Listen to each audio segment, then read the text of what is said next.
MLC Duvvada Srinivas కుటుంబ issue మరోసారి వివాదాస్పదమైంది. కుటుంబంకి సంబంధించినటువంటి ఎమ్మెల్సీ దువ్వాడ శ్రీనివాస్ కూతుళ్ళు నిన్న తండ్రి కావాలంటూ కూడా ఆయన వద్దకు వెళ్ళిన పరిస్థితి. మేడం నిన్న ఫాదర్ దగ్గరికెళ్లారు. ఏం జరిగిందసలు?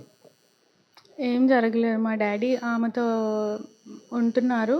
అండ్ మేము చాలాసార్లు డ్యాడీకి చెప్పాము, ఇది కరెక్ట్ కాదు, ఆమెతో ఉండొద్దు అని చెప్పి. మేము మా డ్యాడీకి ఒకసారి పలాస వెళ్ళి కలవడానికి ట్రై చేసాము. అప్పుడు వాళ్ళ బ్రదర్స్, వాళ్ళ మదర్ అడ్డుకున్నారు.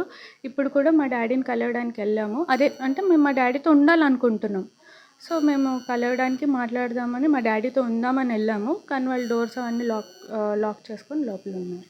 అంటే మేడం 2 ఇయర్స్ నుంచి కూడా వివాదం నడుస్తూ ఉంది. ఒకవైపు మదర్ సంబంధించి కానీ, అటు ఎవరైతే సెకండ్ పర్సన్ ఆవిడకి సంబంధించిన ఆవిడని పెళ్లి చేసుకున్నారన్న రూమర్స్ వచ్చాయి. మదర్ విడాకులు ఇచ్చారన్న రూమర్స్ వచ్చాయి. ఏంటి అసలు? పెళ్లి చేసుకుంటే వాళ్ళే డైరెక్ట్గా చెప్తారు కదా, పెళ్ళేం అవ్వలేదు, అది ఎలాంటి ప్రూఫ్ కూడా లేదు. అండ్ మా మమ్మీ డాడీకి డివోర్స్ కూడా అవ్వలేదు. ఆమెకు లీగల్గా ఎలాంటి రైట్ లేదు. పొలిటికల్గా కూడా 3 సార్లు ఇన్ఛార్జీలు మార్చినారు. మమ్మీకి ఇచ్చారు ఇన్ఛార్జ్, తర్వాత ఫాదర్కి ఇచ్చారు, తర్వాత మళ్ళీ మమ్మీకి ఇచ్చారు, ఫాదర్కి తీసుకున్నారు.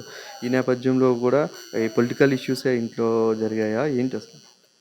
పొలిటికల్ ఇష్యూస్ అని కాదు, మెయిన్ రీజన్ అయితే ఆమె ఇన్వాల్వ్ అవ్వడం వల్ల పొలిటికల్గా కూడా ఇష్యూస్ వచ్చాయి.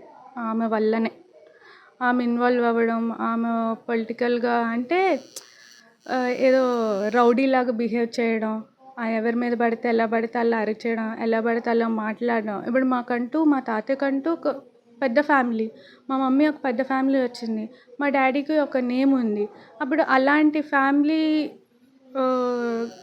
బయట పొలిటికల్గా ఉన్నప్పుడు ఈమె అలాంటివి చేస్తే ఎలా ఉంటుంది? బ్యాడ్గా ఇంపాక్ట్ అవుతుంది కదా. ఆమెకి ఏ రైట్ ఉందని అవన్నీ చేస్తుంది?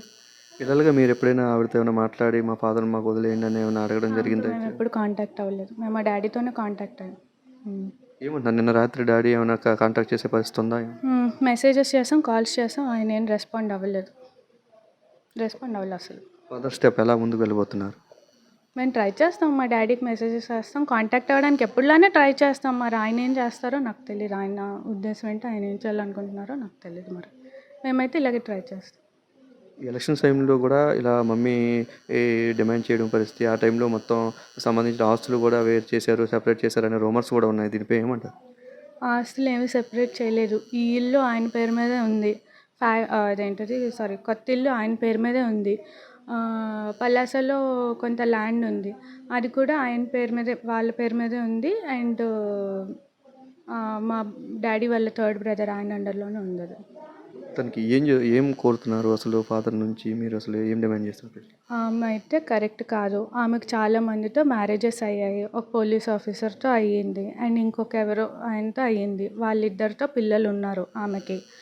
అండ్ ఆమె ఇంటి నుంచి బయటకు వెళ్ళిపోవాలి. యాక్చువల్లీ తను క్యారెక్టర్ లెస్ అనమాట. తను డ్రైవర్లతో ఎవరితోనైనా తను అదే చేస్తుంది. ఇదంతా తను చేసింది ఎందుకంటే డబ్బుల కోసం తను ఎవరితో అయినా వెళ్తుంది, ఏమైనా చేస్తుంది. సో తను బయటకు వెళ్ళిపోవాలి, మా డాడీతో ఉండాలంట.